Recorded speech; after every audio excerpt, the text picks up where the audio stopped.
Hello everyone, my name is Dharmik Kalathia and today we will discussing about very important 12th chemistry માં આજે આપણે chapter number 3 electrochemistry વિદ્યુત રસાયણ વિશે આજે આપણે અભ્યાસ કરવાના છે।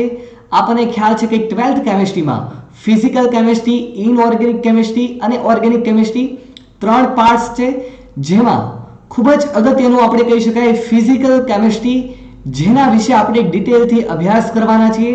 12th કેમિસ્ટ્રી વાળા જે પણ કઈ સ્ટુડન્ટ્સ છે તે દરેક વિદ્યાર્થી અહીં ચેનલને સબસ્ક્રાઇબ કરે અને આ વિડિયોને લાઈક કરવાનું ન ભૂલે અને બેલ આઇકન બટન દબાવો જેથી તમને નોટિફિકેશન પણ મળતી રહે।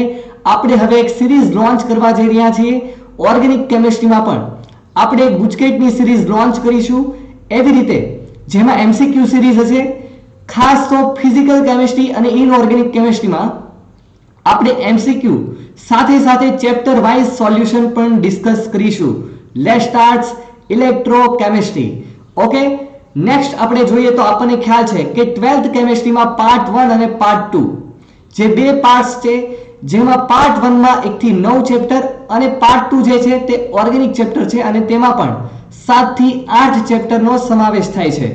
ઓકે, અહીં તમને ભાગ 1 ના ચેપ્ટર્સ આપેલા છે, ઘન અવસ્થા, દ્રાવણો। અહીં ટૂંકમાં કુલ 5 ચેપ્ટર તમે જોશો તો ફિઝિકલ કેમિસ્ટ્રી છે અને 6 થી 9 સુધીના જે પણ કાંઈ ચેપ્ટર જે ઇનઓર્ગેનિક કેમિસ્ટ્રી છે, અકાર્બનિક રસાયણ વિજ્ઞાન છે। ઓકે, નેક્સ્ટ આપણે જોઈએ તો આ વર્ષની જે બોર્ડની પેપર સ્ટાઇલ જે હોય છે તે હોય છે ખાસ 50 માર્કના એમસીક્યુ, જેમાં તમને 1 અવરનો ટાઈમ આપવામાં આવે છે। ઓકે, અને અહીં 50 માર્કની થિયરી, જેમાં ક્વેશ્ચનો 2 માર્ક, 3 માર્ક અને 4 માર્કના અલગ અલગ ક્વેશ્ચન છે તે પૂછવામાં આવતા હોય છે અને સારામાં સારા આપણે માર્ક્સ કવર કરી શકીએ। એટલા માટે હવે અહીં સિરીઝ ચેપ્ટર વાઇઝ આપણે લોન્ચ કરીશું અને તમારો કોર્સ આપણે કમ્પ્લીટ કરીશું। ઓકે, તો ખાસ ચેનલને સબસ્ક્રાઇબ કરવાનું ન ભૂલે। Let's start. ઓકે, નેક્સ્ટ આપણે જોઈએ તો વિદ્યુત રસાયણ વિજ્ઞાનમાં આજે આપણો લેક્ચર નંબર 1। સૌથી પહેલા આપણે મોટિવેશન જોઈએ।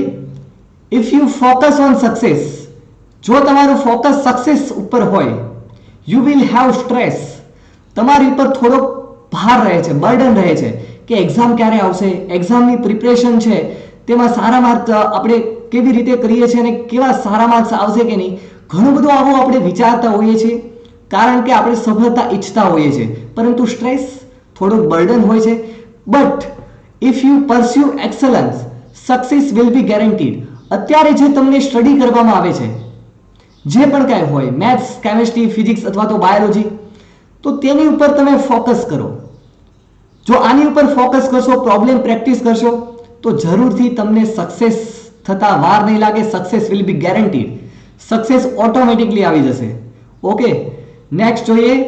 ચલો, વિદ્યુત રસાયણ વિજ્ઞાન આપણે સ્ટાર્ટ કરીએ છીએ તો વિદ્યુત રસાયણ વિજ્ઞાનનો ઉપયોગ ક્યાં ક્યાં થતો હશે, પહેલો પ્રશ્ન થાય કે નહીં?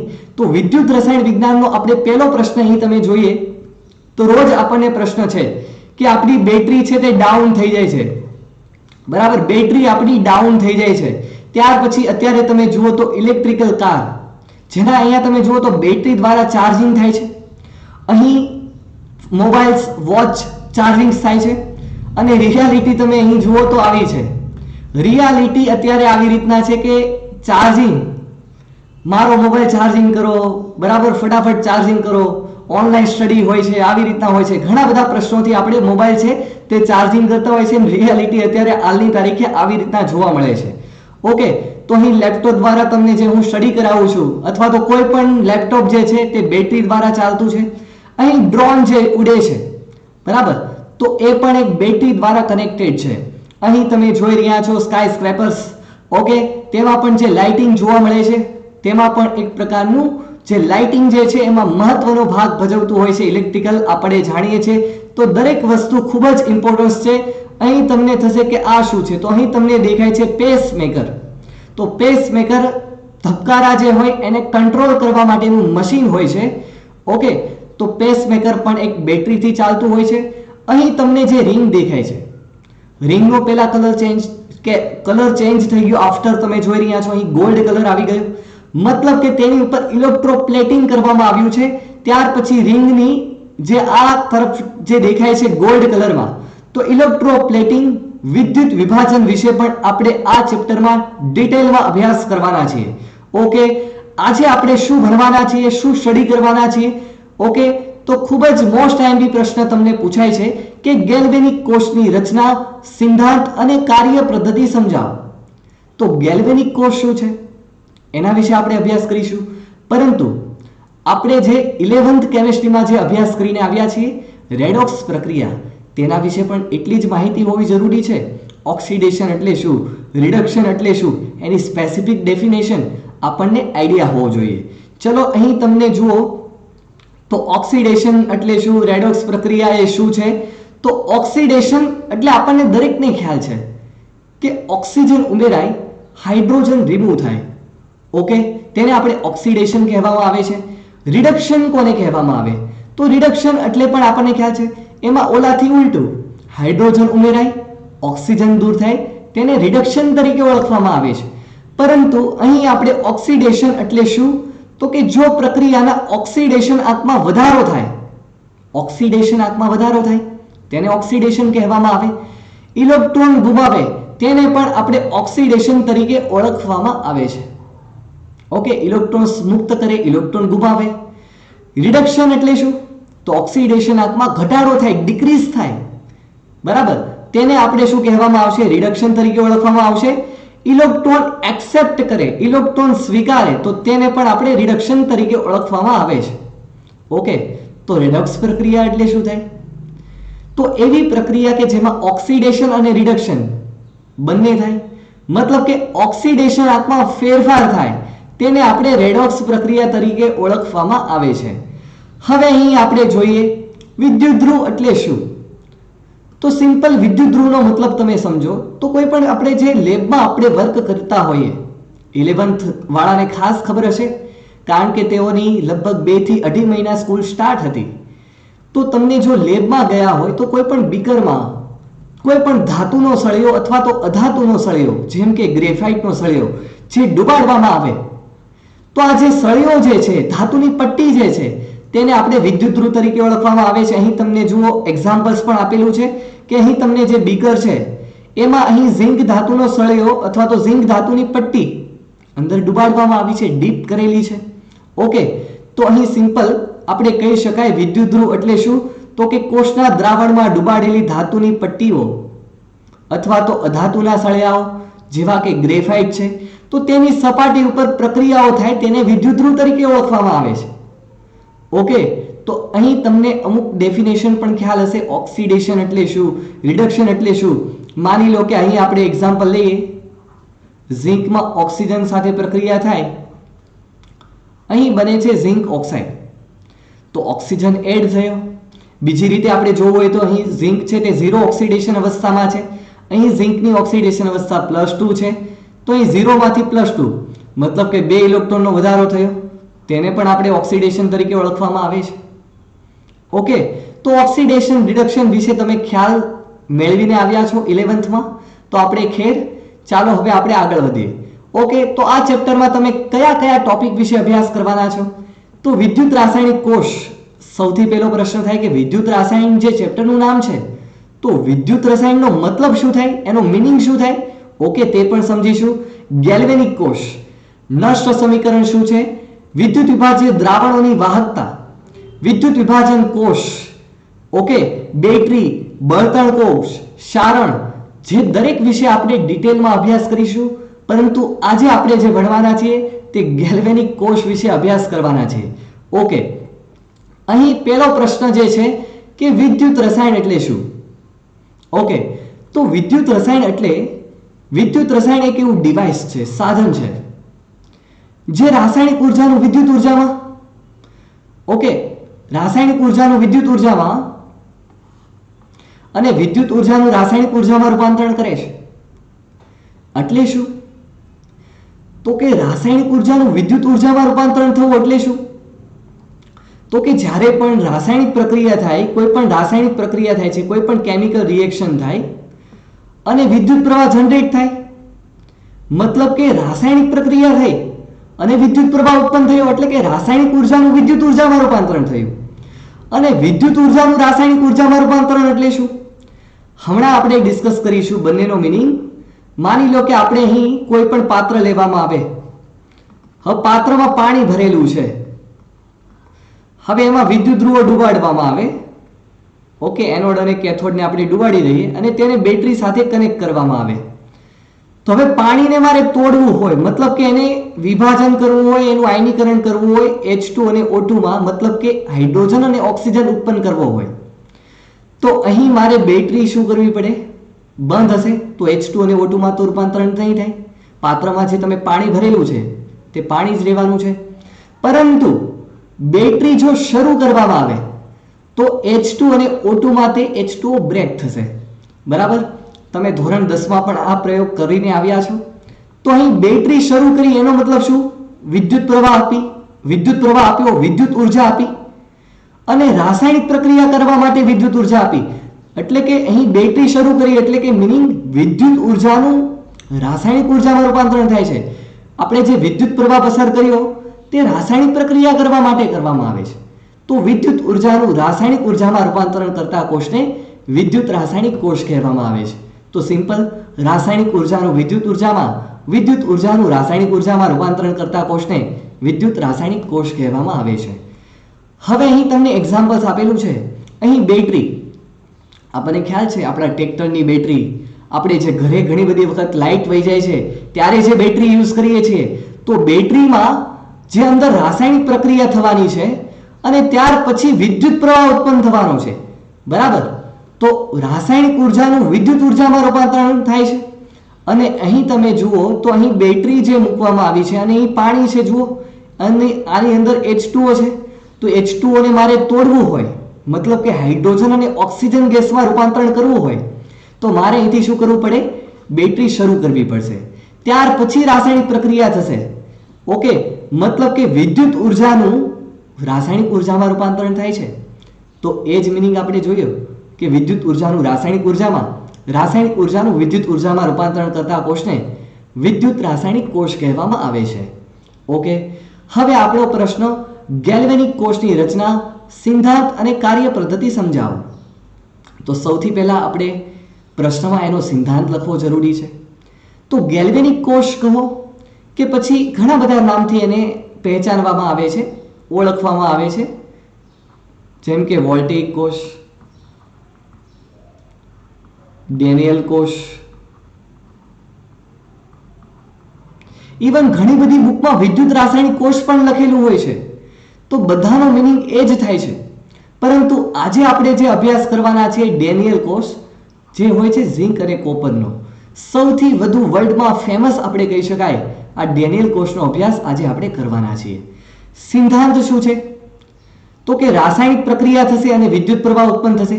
મતલબ કે રાસાયણિક ઉર્જાનું વિદ્યુત ઉર્જામાં રૂપાંતરણ કરતા કોષને વિદ્યુત રાસાયણિક કોષ તરીકે ઓળખવામાં આવે છે. રાસાયણિક પ્રક્રિયા થશે અને વિદ્યુત ઉર્જામાં રૂપાંતરણ થશે. તો આ એનો સિદ્ધાંત સૌથી પહેલા આપણે યાદ રાખવો જરૂરી છે. નેક્સ્ટ અહીં જોઈએ તો એની રચના કેવી રીતના હશે. ઓકે, એની રચના માટે આપણે બે પાત્ર લેવાના છે, મતલબ કે બે બીકર લીધા અથવા તો બે પાત્ર લવો. બરાબર? હવે તેમાં આપણે ડેનિયલ કોષ વિશે અભ્યાસ કરી રહ્યા છીએ.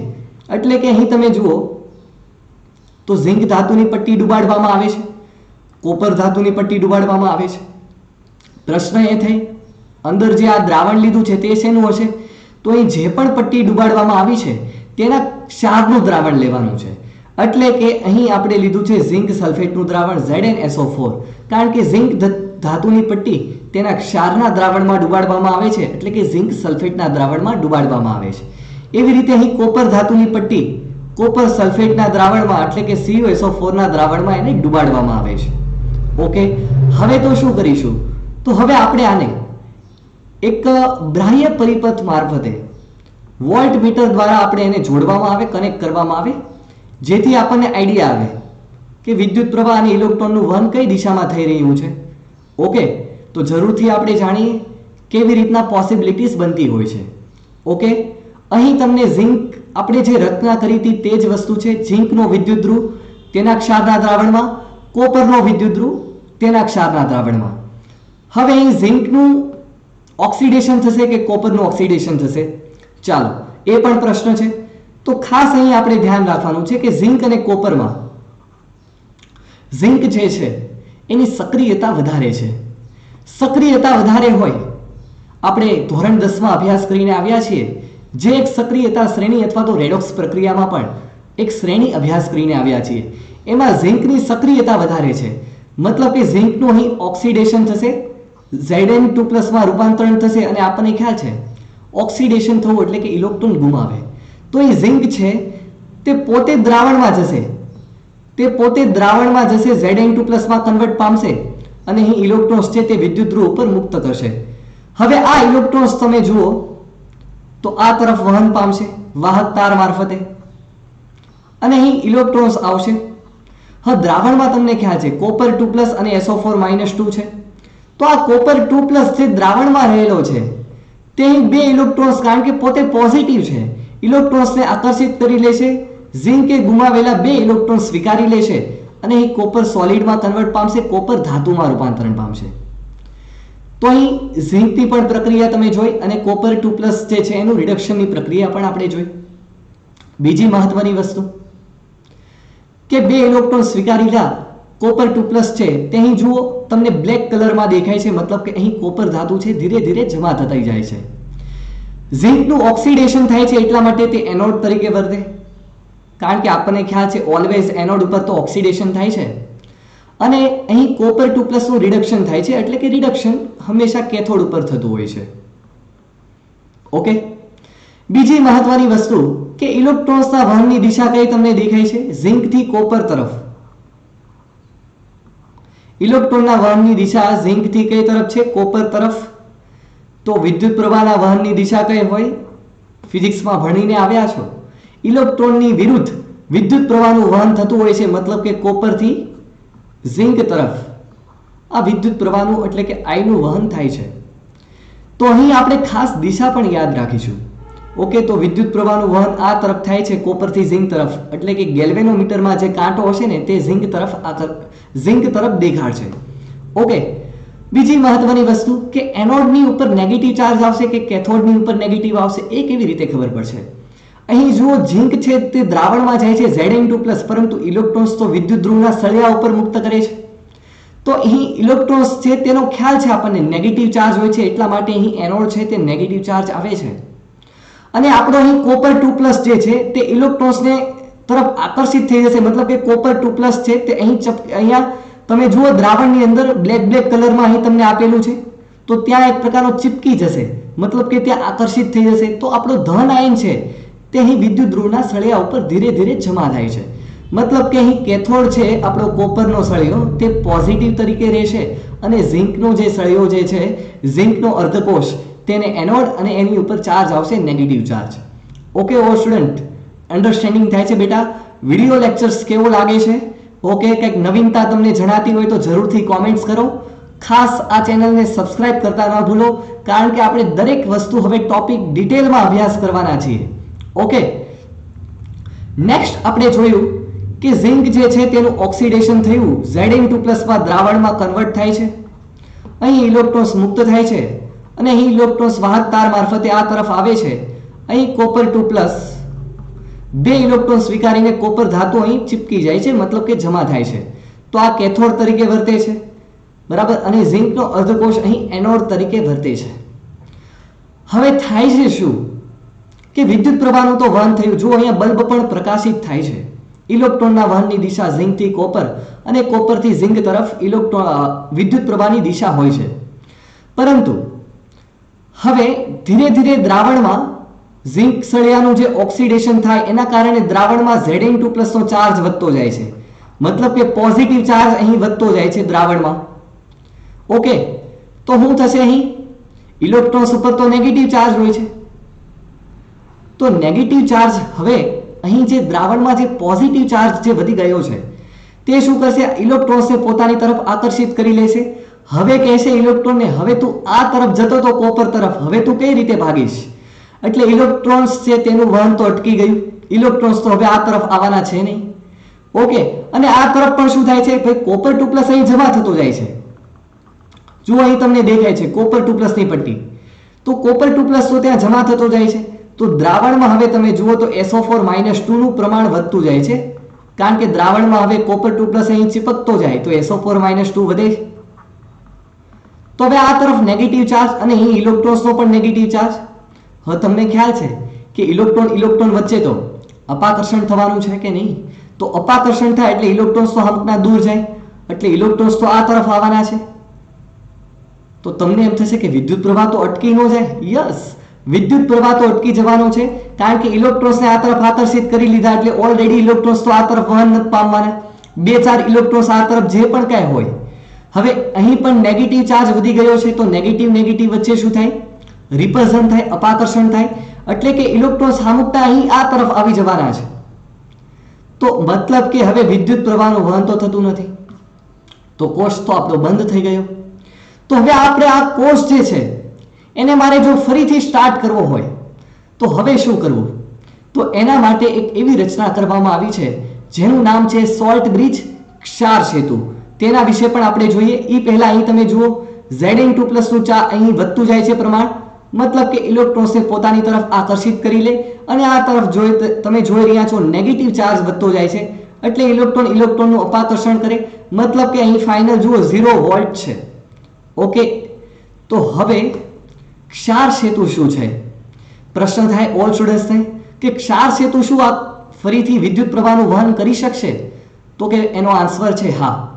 ક્ષાર સેતુ એક યુ આકારની નળી છે. તમને અહીં દ્રશ્યમાન થાય છે એની રિયલ ફોટો, કે અહીં ક્ષાર સેતુ જે છે એક યુ આકારની કાચની પોલી યુ આકારની નળી છે, અને હવે આ ક્ષાર સેતુને બંને વચ્ચે જોડી દેવામાં આવે છે.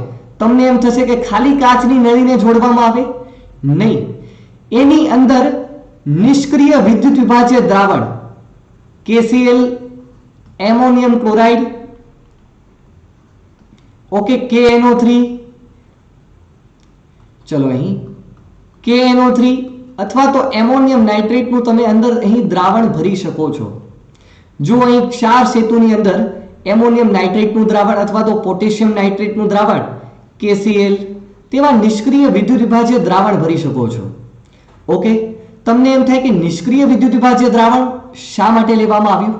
ઓકે, તો નિષ્ક્રિય વિદ્યુત વિભાજ્ય દ્રાવણ છે તેની એક પ્રોપર્ટીઝ છે, એનો એક ગુણધર્મ છે, મતલબ કે બંને જે તરફ આ તરફ તમે જુઓ તો નેગેટિવ ચાર્જ વધી ગયો છે અને આ તરફ પોઝિટિવ ચાર્જ વધી ગયો છે, તો એને તટસ્થ કરવા માટે આ તરફથી Cl- આવશે, કારણ કે પોઝિટિવને નેગેટિવ તટસ્થ કરશે, અને આ તરફથી પોઝિટિવ ચાર્જ નેગેટિવને તટસ્થ કરવા માટે આવશે, અને બંનેની સ્પીડ સમાન હોય છે. એટલા માટે અહીં આપણે નિષ્ક્રિય વિદ્યુત વિભાજ્ય દ્રાવણનો યુઝ કરવામાં આવે છે. ઓકે, મહત્વની વસ્તુ એ છે કે અહીં ક્ષાર સેતુમાં નિષ્ક્રિય વિદ્યુત વિભાજ્ય દ્રાવણ અને યુ આકારની નળી છે, અને તેને પછી રૂના પૂંગળા વડે છેલ્લે બંધ કરી દેવામાં આવે છે બંને બાજુ. બીજી મહત્વની વસ્તુ કે તેને અગર જેલ સાથે પેસ્ટ સાથે ભરવામાં આવે છે. ઓકે, તો આ થઈ ગઈ ક્ષાર સેતુની રચના, એની રચના થઈ છે. તો હવે એનું કાર્ય શું હોઈ શકે? તો ચાલો હવે આપણે એનું કાર્ય પણ જોઈએ. જો અહીં તમને એકચ્યુઅલમાં રિયલ ફોટો અહીં તમને દર્શાવવામાં આવી છે કે અહીં ઝિંકમાં Zn2+ માં કન્વર્ટ પામે છે, અને અહીં જો યુ આકારની નળી ક્ષાર સેતુ તરીકે, અને આની અંદર નિષ્ક્રિય વિદ્યુત વિભાજ્ય દ્રાવણ છે તે ભરવામાં આવે છે. ઓકે, એમોનિયમ ક્લોરાઇડ, KCl કોઈ પણ તમે ફિલ કરી શકો છો. હવે જુઓ તો ક્ષાર સેતુ શું રચના ધારણ કરે છે? અહીં હું તમને સિમ્પલ પહેલા સમજાવું. માની લો કે આ તરફ Zn2+ ની સાંદ્રતા વધતી જાય છે, પોઝિટિવ ચાર્જ વધતો જાય છે, અને આ તરફ જુઓ તો SO4-2 મતલબ કે નેગેટિવ ચાર્જ વધતો જાય છે. ઓકે, તો હવે માની લો કે આની અંદર આપણે KCl નું દ્રાવણ ભર્યું હોય, તો અહીં K ઉપર પ્લસ આવે, Cl માઇનસ આવે, તો અહીં પોઝિટિવ ચાર્જ વધી જાય છે, તો એને તટસ્થ કરવા માટે કોણ આવે? તો કે તેનાથી વિરુદ્ધ આ તરફથી ક્ષાર સેતુ મારફતે Cl- આવશે. તો હવે Zn2+ અને Cl- આ બંને વચ્ચે પ્રક્રિયા થઈ, તમને ખ્યાલ છે ZnCl2 બની જશે, અને અહીં Zn2+ ને Cl- તટસ્થ કરશે, એટલે પાછા અહીં ઇલેક્ટ્રોન મુક્ત થવાના, અને એટલી ને એટલી સ્પીડે આ તરફ K+ આવે છે. ચલો SO4-2 હોય એની સાથે વિરુદ્ધ તટસ્થ પોઝિટિવ ચાર્જ આવે, તો તમને ખ્યાલ છે અહીં શું બનવાનું છે? Okay 1 minute. અહીં બેન્ડ્રા બનશે K2SO4.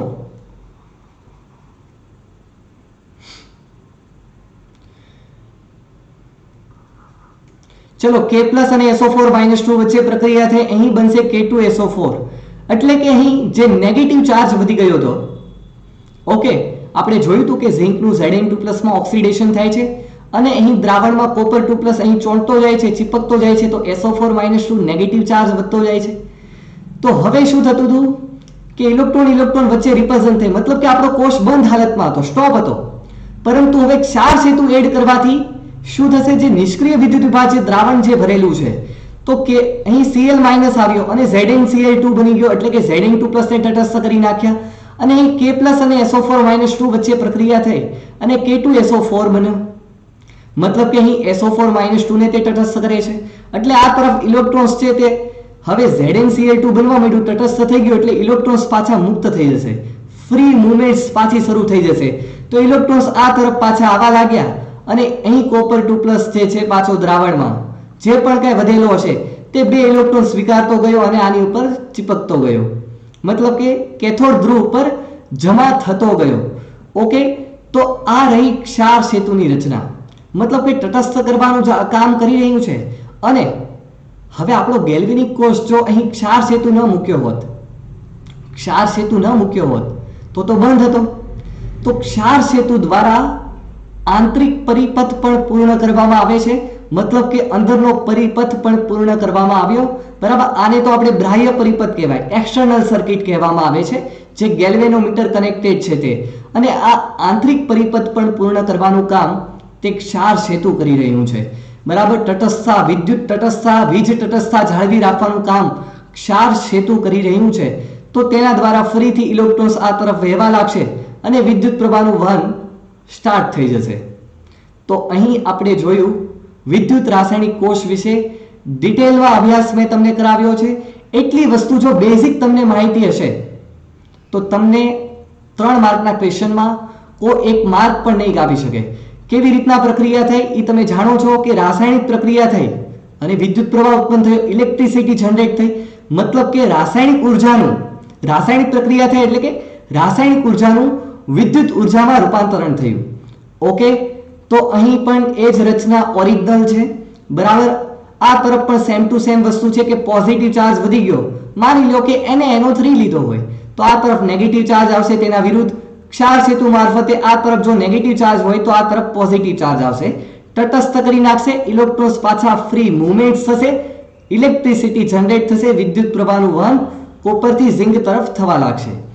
ઓકે, તો અહીં એકચ્યુઅલીમાં તમારે આ જે આકૃતિ છે તે દોરવાની હોય છે.